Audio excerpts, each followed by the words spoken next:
En RDC, nous connaissons un problème majeur, c'est celui de l'instabilité monétaire. Durant plusieurs années, la monnaie congolaise a eu à perdre de manière continue sa valeur. Et cette perte continue de la valeur est un élément qui a créé une méfiance vis-à-vis du franc congolais. Et du coup, parce qu'étant rationnel... Une méfiance avec raison. Bien sûr. Et parce qu'étant rationnel, justement, les acteurs économiques ont pris l'option de se cacher derrière les devises étrangères, notamment le dollar américain. Ce qui fait que l'on puisse parler d'une dollarisation de l'économie. Mais ce n'est même pas utiliser le franc congolais, mais c'est parce que le franc congolais n'arrive pas à répondre aux missions classiques d'une monnaie, notamment celle d'être un réservoir de valeur. Quand vous regardez vos avoirs en franc congolais compte tenu de la déflation monétaire continue, vous perdez du pouvoir d'achat, être un étalon de mesure, parce que pour les entreprises, il est difficile de fixer les prix en monnaie instable comme le franc congolais, et également comme un dernier échange, parce qu'il est plus facile pour les entreprises d'opérer avec une monnaie stable que d'opérer avec une monnaie instable. Donc,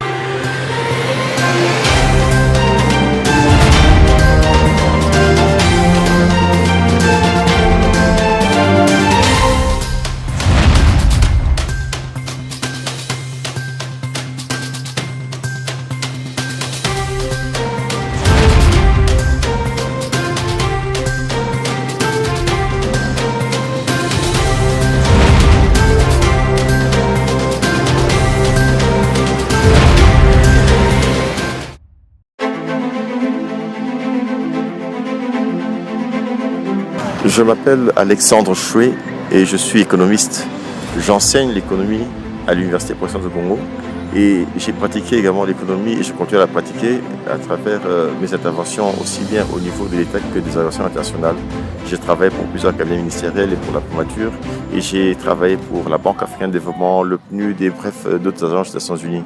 Actuellement, je mène une série de réflexions sur les problèmes économiques que rencontrent notre pays, de manière à pouvoir suggérer des orientations pour garantir la stabilité du cadre macroéconomique, modifier le secteur financier, mais également proposer des réflexions sur comment est-ce qu'on peut transformer notre économie, la rendre plus prospère et la mettre au service du développement humain en RDC.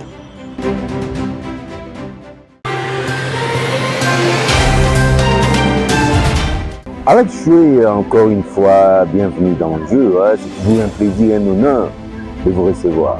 merci, le plaisir de partager. Peut-on vous considérer comme étant le Mozart de l'économie? Le serviteur du Congo.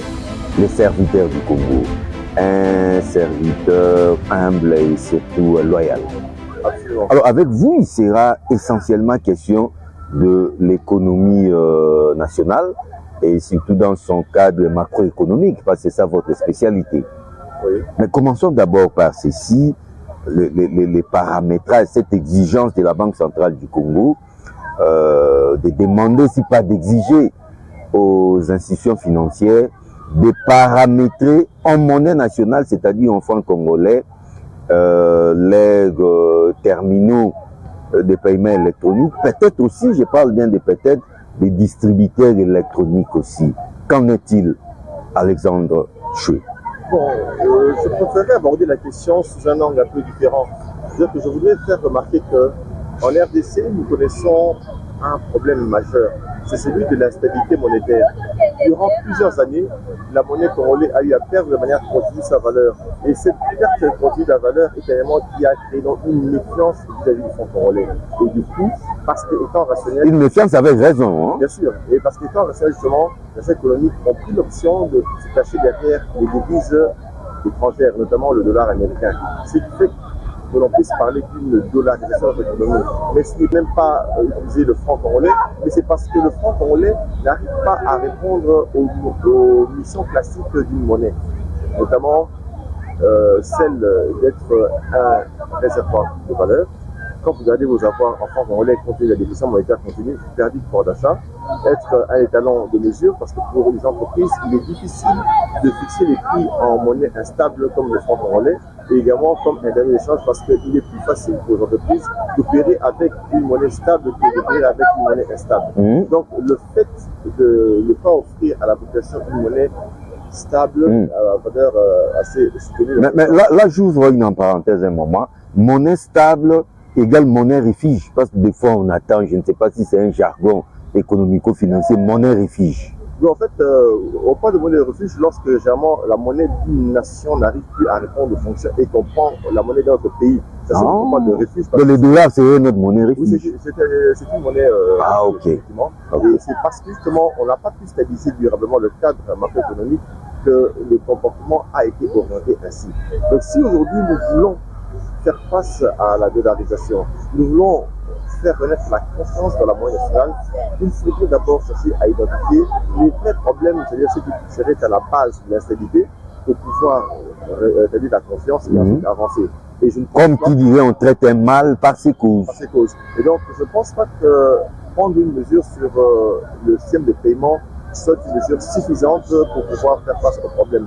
Mieux encore, je pense qu'il faut d'abord commencer par une action au niveau des politiques macroéconomiques, à savoir la politique budgétaire, la politique monétaire, et ensuite voir comment est-ce qu'on peut prendre des mesures d'accompagnement pour encadrer les efforts qui sont déployés ici et là, pour pouvoir ramener l'économie à pouvoir justement accepter l'usage de la monnaie nationale. Alors, au niveau, par exemple, des finances publiques, qu'est-ce qu'il faudrait comprendre, qu'est-ce qu'il faudrait envisager? Il y a nécessité en RDC actuellement de procéder à un ajustement majeur au niveau des finances publiques. Nous avons suivi tout récemment ici des discussions sur les défaillances qu'il y avait dans le système de paiement d'État, où les paiements d'État n'étaient pas suffisamment bien programmés et aussi le mode de paiement urgent. Ce mode de paiement urgent n'est plus de bon aloi pour l'économie parce que l'urgence fait passer la fraude. L'urgence tue la transparence et l'urgence pêche contre le principe de la programmation. Or, pour garantir la stabilité macroéconomique, il faut avoir une certaine maîtrise des dépenses de l'État et savoir qu'est-ce qu'on paye, qu'est-ce qu'on doit pas payer et par quel circuit on passe pour payer afin de garantir la stabilité. Je crois d'avoir dit chez vous ici, l'année passée, le président de la CENI s'était plaint à plusieurs reprises pour dire qu'on ne donnait pas assez de moyens pour financer le processus électoral. Et en un seul moment, on a payé à la CENI l'équivalent de 300 millions de dollars en francs congolais. Or, la CENI devait utiliser cet argent pour acheter des équipements étrangers. Et donc, cet argent qui a été payé en francs congolais, il est versé sur le marché pour obtenir les devises et acheter les équipements. Était quasiment déversé dans la rue. Voilà. Et donc, il y a eu un choc. Et c'est pour justement montrer que lorsque, au niveau des finances publiques, il y a un dérèglement, cela impacte sur la stabilité monétaire. Et ça, c'est une illustration que j'ai voulu donner. Et donc, par là, il y a nécessité aujourd'hui, au niveau des finances publiques, de poser un ajustement. Il faudrait développer les outils de programmation et de planification budgétaire. Il faudrait respecter les cycles. La chaîne de la dépense doit être respectée pour qu'on puisse garantir la stabilité. Mais ça ne se fait pas. Donc, ce sont des jugements que le peuple attend. Et je pense que le gouvernement celui-là va aller dans cette direction, c'est-à-dire faire un effort pour que l'on puisse remettre de l'ordre dans la planification, la programmation et les gestion des dépenses pour garantir la transparence, la traçabilité, mais également la concision pour qu'on puisse s'assurer que tout se fait de manière correcte et de manière à ne pas perturber la stabilité macroéconomique. Ça, c'est un des versants. Un autre versant, c'est au niveau monétaire. Notre marché de change est très mal organisé. Nous voyageons en Afrique et avons-nous un marché de change? Oui, le marché, parce qu'il y a une offre et la demande, c'est que le marché existe. Mais la manière dont le marché est structuré pose problème. Lorsque vous allez à Addis Abeba, même dans les pays voisins angolais, pour faire de ce change. Même à Kigali ici. Oui, vous allez dans un bureau de change qui est bien établi et on vous demande votre pièce d'identité et on sait voir ce que vous faites comme opération. Et à la fin de la journée, ces différents bureaux ont donc une comptabilité qui renseigne sur les ventes et achats de monnaie. Et cette information remonte vers la Banque centrale. Et donc là, la Banque centrale a la capacité de contrôler le volume d'investissement des paiements dans l'économie. Ce n'est pas le cas en RDC. Aujourd'hui, John peut se rendre sur le marché ici avec 1 milliard de francs congolais, faire une opération, la Banque centrale ne saura pas. Et du coup, on ne sait pas établir où a-t-il obtenu cet argent. Or, dans un pays sérieux, il serait important que la Banque centrale... Je parle avec Aosho et Amatongue ici. C'est un problème. Donc, il faut réorganiser le marché de change en RDC. Ça, ce sont les mesures que la Banque centrale doit prendre pour donner un signal fort à la population pour montrer que oui, nous sommes en train d'avancer. Parce qu'en fait, il faut être une chose. Après une longue période de perte de confiance vis-à-vis de la monnaie nationale et donc vis-à-vis de la Banque centrale, quand la Banque centrale prend une décision, beaucoup spéculent directement parce qu'on se dit que celui-ci est habitué à prendre de mauvaises décisions ou celui-ci n'arrive pas à répondre à sa mission fondamentale et donc on commence à prendre des choses avec beaucoup de méfiance et de pessimisme. C'est qui n'est pas bien pour l'économie, mais il faut donc redorer le blason. Et pour information, il faut le dire parce que quand je dis ces choses, il ne faut pas que les gens pensent que nous sommes là pour critiquer, nous disons les questions pour qu'on corrige Vous serez trop pessimiste. Oui, regardez bien, lorsqu'on a fait la réforme du franc congolais, $1 américain équivalait à 1,3 francs congolais. Aujourd'hui, $1 américain équivaut à 2750, 2800 francs congolais. Vous comprenez qu'il y a un problème. C'est un malaise profond, ça montre qu'on n'a pas pu garantir la stabilité de la monnaie dans la durée. Or, la mission principale de la Banque centrale, c'est de garantir aussi la valeur de la monnaie et de préserver la stabilité des prix des biens sur le marché. Donc, vous comprenez que là, déjà, ça montre qu'il y a eu un dérapage profond et la Banque centrale n'a pas été en mesure de répondre à certaines exigences qui relevaient de ces interventions classiques. Donc, il y a donc besoin de faire un ajustement. La monnaie, c'est député. Mais l'économie se discute aussi à travers les faits et les expériences. Sous Adolphe Muzito, nous avions 880 millions de dollars de réserves. Ce matin, tu as 1,4. Mais la stabilité du taux de change à l'époque était meilleure que ce qu'on a observé depuis l'année passée. Alors que l'année passée, les réserves étaient à 4 milliards et aujourd'hui, on dit que les réserves sont à 5 milliards. Comment on peut comprendre cela? Parce que nous qui avons appris l'économie, nous avons qu'on possède des réserves de change pour pouvoir intervenir sur le marché et garantir la stabilité. Donc, logiquement parlant, avec plus de réserves, la RDC devait être en mesure de garantir la stabilité. Mais comment expliquer l'effet contraire? Non, j'estime que les montants qui nous sont annoncés comme réserves sont fantaisistes. Soit ça n'existe pas, ou soit ça existe, mais ce n'est pas au pays. Parce que la loi dit qu'il faut rapatrier cela dans le pays. Il faut ramener les devises dans le pays et voir comment les injecter sur le marché pour équilibrer l'offre et la demande de devises. Et ça se fait que justement la stabilité est garantie. Mais si on n'arrive pas à stabiliser, on doit se poser des questions. Il y a d'autres qui avancent que non, voilà, nous sommes en programme de fonds monétaire. Ce n'est pas une raison. Parce que le programme de fonds monétaire doit normalement conduire à la stabilité macroéconomique. C'est ça l'objectif. La dépréciation monétaire est un indicateur de contre-performance. Donc par là, c'est un échec. Et je peux même me poser une question, savoir si oui ou non les équations que certaines personnes font des performances de notre économie actuellement sont suffisamment pertinentes parce que ne pas tenir compte du dérèglement qu'on a observé sur le marché des changes est un élément qui dérange quand même la situation du pays. Et donc par là, vous comprenez que la Banque centrale a des efforts à fournir pour mieux suivre le rapatriement des devises, mais également voir comment utiliser ces devises pour pouvoir tuer toutes les tensions et les pressions qui s'observent sur le marché des changes afin de garantir la stabilité de la monnaie. On a perdu plus de 20% de la valeur de la monnaie l'année passée et cette tendance continue. C'est grave pour une situation assez pauvre comme la nôtre. Donc il faudrait qu'une action soit menée à ce niveau-là. Et il y a d'autres segments également de la politique monétaire qu'il faudrait reconsidérer pour arriver à garantir la stabilité. La surveillance des banques n'est pas suffisante. La Banque centrale, en tant qu'autorité monétaire, doit suivre ce que font les banques. Et il y a plusieurs banques qui ne respectent pas certaines normes de gestion financière. Et la Banque centrale doit vraiment les recadrer pour éviter qu'il y ait des chocs de nature ou des crises qui pourraient perturber l'ensemble du système bancaire. Donc il y a beaucoup de choses à faire. Au niveau du système de paiement, il y a également des choses à faire. Je suis conscient de ça. Et la mesure qui a été proposée par la Banque centrale visait les terminaux de paiement. Et effectivement, une approche que moi-même j'ai développée. Je vous partage un document que j'ai eu à élaborer et que j'ai même partagé avec plusieurs autorités sur la politique économique qu'il faudrait mettre en œuvre sur les 5 années ici. Et dans ce document, j'ai fait remarquer que les premières mesures à prendre sont les mesures budgétaires et monétaires qui visaient d'abord à détendre le marché des changes. Mais à la longue, il faut aussi voir comment est-ce qu'on devrait agir pour pouvoir modifier notre système de paiement. Parce que nous sommes dans un monde qui est en train de connaître des transformations majeures. Et ces changements majeurs nous appellent à utiliser de plus en plus les technologies de l'information et de la communication. Pour ce faire, c'est donc important que nous aussi, nous puissions voir comment est-ce qu'on peut se servir du numérique pour moderniser notre système de paiement et également développer la finance dans le pays. C'est ce que nous sommes en train de suggérer. Alors, pour cela, j'ai demandé que l'on puisse effectivement voir comment est-ce qu'on peut progressivement, pas de manière brutale, possiblement plafonner les paiements cash et utiliser de plus en plus les paiements non cash, c'est-à-dire soit les paiements bancaires ou les terminaux. C'est une mesure que j'ai proposée. Il faudrait commencer à possiblement, et j'ai proposé que ça sera des grandes villes. Et pour ça, il faut donc que les entreprises puissent prendre le temps d'abord de s'adapter, c'est-à-dire qu'il faut avoir des terminaux pour pouvoir acheter les paiements par rapport digital. Il faut aller chrétienner. Et une fois qu'on y aura garanti, vaincu le problème de l'instabilité monétaire, là maintenant on peut possiblement voir comment est-ce qu'on peut ramener les gens à accepter la monnaie nationale comme étant produit de paiement. Si on n'arrive pas à stabiliser, on ne peut pas imposer la confiance ne se décrète pas. John me fera confiance selon que je me comporte. Les agents économiques font confiance. En tout cas, là, la Banque centrale a tout simplement décrété ce qui est dangereux. Oui, il aurait fallu que la Banque centrale prenne certaines mesures importantes pour détendre le marché de change. Notamment non, c'est-à-dire rapatrier les devises si elles sont à l'étranger, comme certains le disent, et les injecter sur le marché pour rééquilibrer et c'est-à-dire le taux pendant une longue période. Parce que si on s'habille le taux sur 6, 7 mois, 8 mois, la confiance va renaître.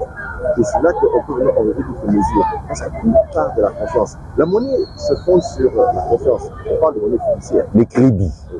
Donc si l'autorité monétaire n'est pas seulement crédible pour pouvoir garantir la monnaie, il n'y a pas de choix que la position sera méfiante. C'est-à-dire que quand une mesure sera prise, les gens vont réagir directement. Mais il y a aussi une confusion, autant les soulever maintenant.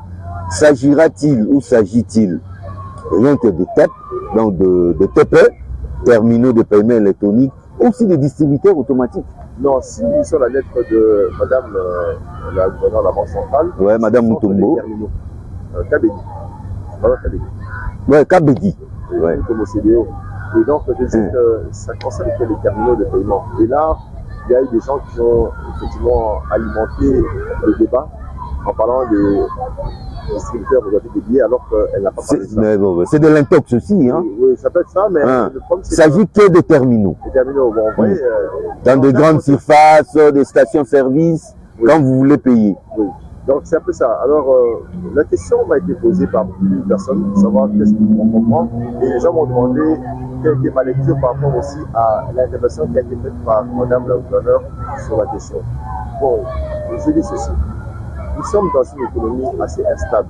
Et les effets de mémoire, c'est-à-dire ce qui s'est passé autrefois, continuent à revenir dans les mémoires des économies. C'est le fait que les économiques ont tendance à intégrer des effets du passé dans leur comportement. Ils sont un peu traumatisés. Voilà, et ajouter le traumatisé. Et pour justement se mettre à l'abri de certaines influences négatives et de l'instabilité, on procède à l'indexation. Les travailleurs demandent que leur salaire soit indexé. C'est-à-dire qu'on puisse définir la base des salaires en dollars américains pour éviter les effets de la dépression monétaire. Les opérateurs économiques également font un effort pour indexer justement les prix auxquels les biens sont vendus sur le marché pour ne pas subir les pertes d'échange et avoir suffisamment de moyens pour pouvoir acheter les devises et importer. Je pense que je sais très bien. Alors, maintenant, je me dis ceci.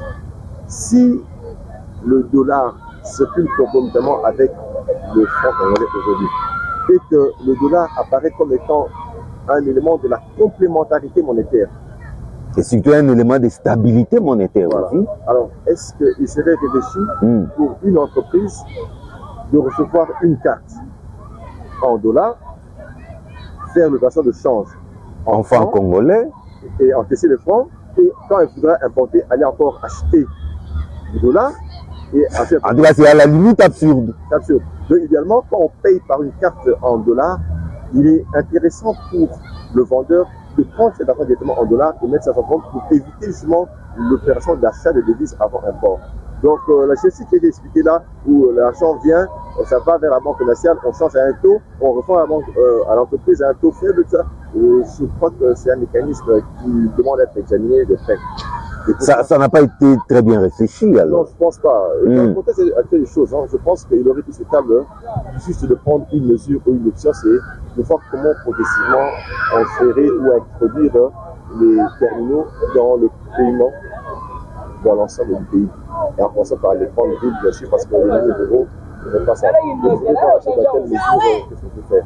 Et donc, c'est une question d'approche. Et je pense que ça aurait été un point de départ pour nous. Et si on arrive à régler cette partie-là, on pourra justement aller, nous modifier la culture et faire comprendre aux gens l'importance.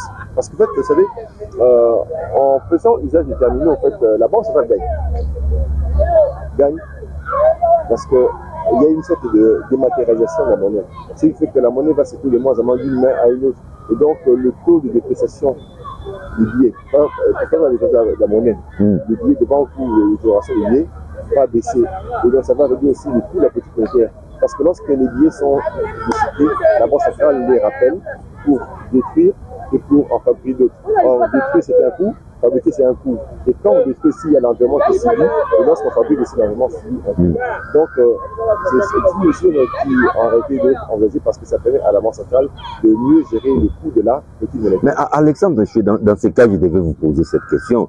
Quelle est la meilleure méthode, quelle est la meilleure technique pour enfin stabiliser une monnaie comme la nôtre, le franc congolais? La solution est simple. Nous sommes dans un contexte de guerre d'abord. La guerre prend un peu de ressources du pays. C'est du fait que dans un contexte de crise comme la crise actuelle en RDC, il nous faut beaucoup de discipline sur le plan budgétaire. Il faut qu'il y ait la discipline, qu'on améliore les mécanismes par lesquels on élabore des outils de gestion des finances publiques et qu'on puisse aussi le respecter, bien exécuter. Vous avez suivi le débat qui a opposé Mbosso à Sissanga sur la délinquance financière. Mais à travers ce débat, moi, qu'est-ce que je comprends, c'est que de manière continue et même quasi structurelle, en RDC, les gens ont tendance à faire quoi? Les gens ont tendance à mal gérer les finances publiques et en fin d'exercice, lorsqu'on va discuter, on se rend compte qu'il y a des erreurs et on constate seulement. Alors qu'on aurait dû en amont voir que faire pour amener le gouvernement, particulièrement les ministères du budget et des finances, et par chez la Banque centrale aussi, à mieux gérer les dépenses de l'État pour éviter les pressions sur le marché et garantir aussi le respect de la loi des finances qui a été promulguée par le chef de l'État. Ça, c'est une chose qu'il faudrait envisager. Ça, c'est la meilleure approche en RDC. Sur le plan monétaire, il faudrait pas aussi que faire. Il faudrait pas aussi. Au niveau monétaire aussi, il y a des choses à faire. Il faudrait donc qu'il y ait une meilleure mobilisation des rapatriements de devises, un meilleur encadrement, des interventions optimales sur le marché pour voir comment est-ce qu'on peut tuer les tensions. C'est ce qu'il faut faire rapidement parce qu'on a suffisamment de réserves selon qu'on nous l'a dit. Alors il faut qu'on puisse utiliser ça pour stabiliser. Et cette stabilité est garantie dans le temps. Et donc la Banque centrale doit faire preuve de beaucoup de rigueur dans sa gouvernance pour ne pas être le vecteur qui déstabilise aussi. Contrôler les flux monétaires.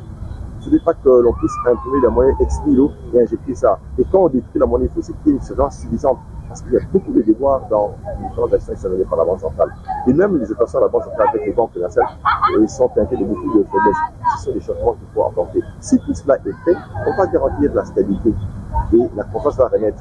Et donc, ça permettra à ce que l'on puisse voir des changements. Et après, on peut prendre des mesures fortes pour modifier le système de paiement, notamment l'usage des terminaux, mais aussi il faut prendre des mesures au niveau du système bancaire.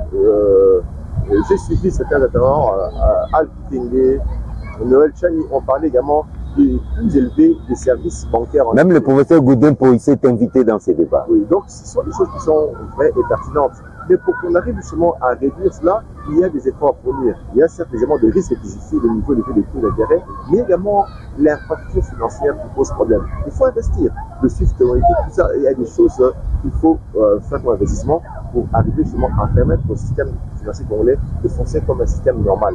Malheureusement, ce n'est pas le cas. Et ça montre donc qu'il y a un problème. Et la Banque centrale doit s'investir dans ça. Il y a beaucoup de réformes qui ont été mises. Ça fait plus de 10 ans, mais on fait de sur place. La banque. Oh, celui qui n'avance pas recule.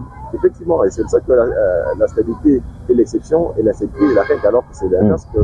Donc il y a ces choses-là qu'il faut faire. Si on arrive à faire ça, ce sera un début. Et comme je l'ai dit, et je continue à le souligner, pour moi, je souhaiterais qu'on fasse une réforme monétaire en RDC. Mais Alexandre Choué, parce que cette mesure laisse à désirer, en tout cas, si la Banque centrale persiste et signe, maintient cette mesure, l'applique même, quelles peuvent être les conséquences à court terme?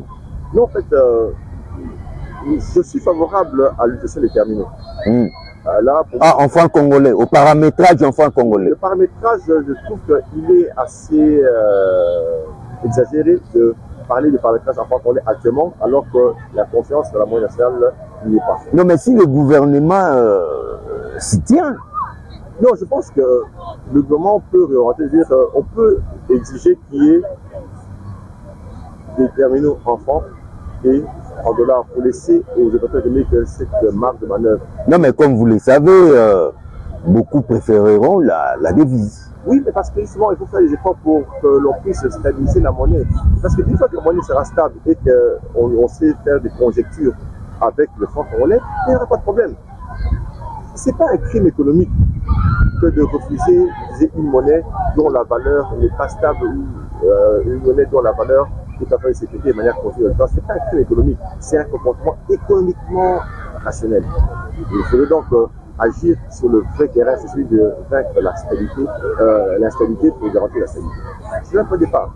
Et à la longue, si on arrive à vaincre ce combat-là et que la confiance peut vraiment restaurer, on peut aller vers un système où on va procéder à... Mais conséquences, il faut maintenant s'attendre à quoi? Non, c'est-à-dire quoi, c'est que maintenant, les Congolais doivent s'attendre à il y a quoi? un pessimisme actuellement qui parce qu'en fait, comme j'ai dit, la monnaie se construit sur la confiance. Lorsqu'il y a des chocs négatifs et que cela affecte la confiance, ça va être nature à entretenir des spéculations et certaines personnes vont reculer et certains comiques, particulièrement les vendeurs qui, bien sûr, sont au papier comique, vont voir comment est-ce qu'ils vont aussi bouger ici et là. Donc, on peut craindre aussi des tensions sur le marché.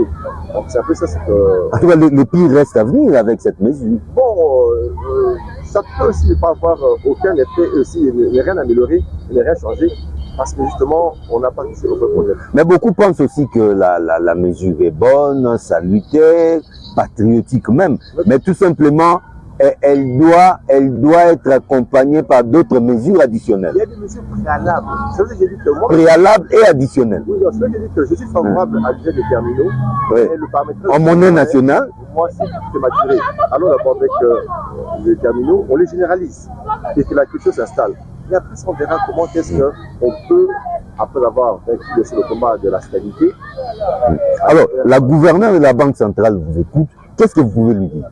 Donc, je lui demanderai de voir comment est-ce qu'on peut changer la mesure, c'est-à-dire faire un effort pour généraliser l'utilisation des terminaux dans l'ensemble des économies congolaises et sur ça, le paramétrage en francs congolais, et plutôt voir comment investir pour avoir une technologie et un logiciel qui va être justement donner à le papier économique l'attitude de faire un choix entre tout selon la nature du compte qu'il veut utiliser, parce que nous avons des comptes et en francs et en monnaie étrangère. Et donc là, ça rend un peu plus flexible la chose et ça sera nature à ne pas entretenir justement des craintes ou une spéculation.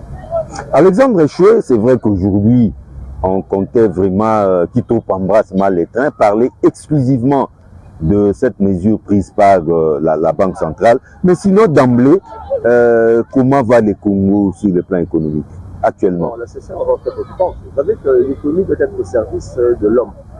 On doit avoir une économie qui produit assez, qui permet de créer suffisamment d'emplois et de revenus pour permettre à la population de vivre décemment. Mais ce n'est pas le cas en RDC parce que nous avons l'un des taux de pauvreté les plus élevés d'Afrique. Ça veut dire que notre économie n'est pas encore au service du rang humain. Et il y a des efforts donc à fournir et le gouvernement qui vient d'être mis en place par le chef d'État devra donc prendre des mesures courageuses pour assainir l'environnement des affaires, accroître le taux d'investissement, moderniser l'économie, la diversifier, la rendre plus compétitive pour plus de richesses et également pour un meilleur positionnement sur le marché, aussi bien régional qu'international, pour redonner notre image à l'international. L'économie congolaise ne se comporte pas très bien parce que normalement, l'économie doit être en mesure de créer suffisamment d'emplois, de richesses et de revenus pour aider la population à vivre décemment ou mieux. Mais qu'est-ce que l'on constate, c'est que notre économie ne crée pas assez d'opportunités d'emploi pour les jeunes.